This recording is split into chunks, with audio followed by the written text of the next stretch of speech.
आज जी मो वीडियो को स्किप करिवो ताकू ता मांडुराण कारण आज रेसिपी हूँ करंजिया पिठा। मु जानी रेसिपी आपण मैंने आगुरी ही जानी किंतु मांडुराण जेहेतु पकई न देखी जीवे कुआड़े जो भी गोटे मांडु थी सी पुणी ऊपर को टिकेट काटे से सब कथा छाड़ू चलतु आज रेसिपी आड़ को जा।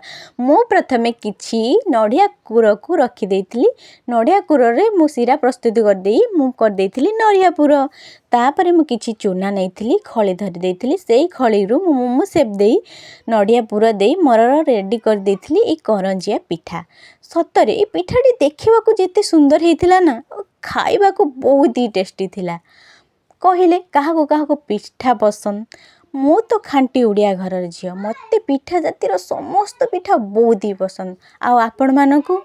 आपण मानक पसंद कि नहीं हाँ नाई रे उत्तर देवे कारण आजिकल जेनेरेशन पिला ना क्या पिज्जा बर्गर सैंडविच ये सब पसंद थी पिठा पसंद नहीं।